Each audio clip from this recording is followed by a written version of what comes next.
क्या आप जानते हैं कि एशिया की सबसे बड़ी झुग्गी बस्ती जहां लाखों लोग छोटे-छोटे कमरों में रहते हैं, अब बदलने वाली है एक आधुनिक शहर में। नाम है धारावी रीडेवलपमेंट प्रोजेक्ट। नमस्कार दोस्तों, प्लान टू प्रोजेक्ट में आपका स्वागत है। आज हम बात करेंगे मुंबई के एक ऐसे प्रोजेक्ट की जिसको स्टार्ट करने में ही 20 साल का समय लग गया।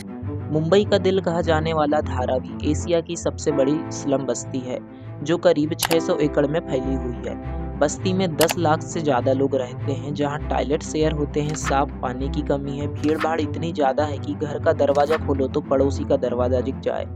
यानी 21वीं सदी के भारत के लिए यह सबसे बड़ी चुनौती बन गया है कि कैसे धारावी को बदला जाए, एक आधुनिक और इंसान के रहने योग्य जगह बनाया जाए। दोस्तों, धारावी को रिडेवलपमेंट करने का आइडिया कोई नया नहीं है। 1999 में पहली बार इस प्रोजेक्ट पर बात हुई थी। साल 2004 में महाराष्ट्र सरकार ने धारावी रिडेवलपमेंट प्रोजेक्ट का ब्लूप्रिंट बनाया, लेकिन मामला अटकता रहा। कभी पॉलिटिक्स, कभी कोर्ट केस, कभी निवेशक पीछे हट गए। आखिरकार 2022 में सरकार ने फिर से बोली निकाली और 2023 में अडानी ग्रुप को यह प्रोजेक्ट मिला। धारावी रिडेवलपमेंट प्रोजेक्ट की लागत की बात करें तो 23,000 करोड़ बताई जा रही है। इसमें करीब 1 करोड़ वर्ग मीटर फ्लोर एरिया बनाया जाएगा। करीब 10 लाख लोग नए घरों में शिफ्ट होंगे।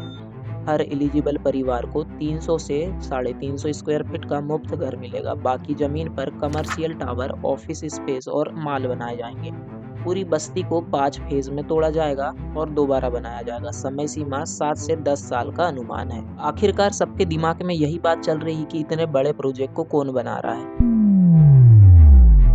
तो इसको बना रहा है अडानी ग्रुप की SPV special purpose vehicle company Dharavi redevelopment project private limited. सरकार इसमें 20% पार्टनर है। अडानी की हिस्सेदारी 80% है, यानी यह एक public private partnership PPP model पर हो रहा है।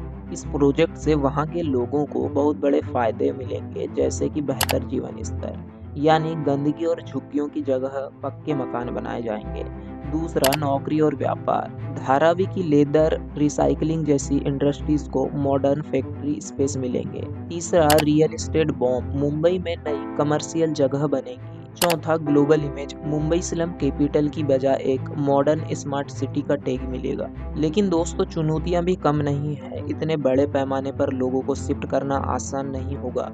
कानूनी केस और विरोध हो सकते हैं। प्रोजेक्ट की लागत समय के साथ और भी बढ़ सकती है। 10 साल तक मुंबई का यह इलाका कंस्ट्रक्शन जोन बना रहेगा, तब वहाँ की जनता कहाँ रहेगी, यह सबसे बड़ा मुद्दा होगा। अगर यह प्रोजेक्ट समय पर पूरा हो गया तो धारावी 2035 तक दुनिया का सबसे बड़ा अर्बन रीडेवलपमेंट प्रोजेक्ट बन जाएगा। सोचिए, जहाँ कभी स्लम हुआ करता था, वहाँ से गगनचुंबी इमारतें, मॉल और बिजनेस हब खड़े होंगे। यानी यह सिर्फ धारावी नहीं बल्कि भारत के शहरों के लिए एक मिसाल होगा। तो दोस्तों, धारावी रिडेवलपमेंट प्रोजेक्ट एक कंस्ट्रक्शन प्रोजेक्ट नहीं बल्कि लाखों लोगों की ज़िंदगी बदलने का सपना है। लाखों लोगों को रोजगार मिलेंगे, लाखों लोगों की ज़िंदगियाँ बदलेगी। आपको क्या लगता है, इतने बड़े पैमाने पर लोगों को रिलोकेटेड करना आसान होगा, या यह प्रोजेक्ट पिछली बार की तरह कोई पॉलिटिकल एजेंडा के तहत फंस जाएगा? अपनी राय कमेंट में ज़रूर बताइएगा।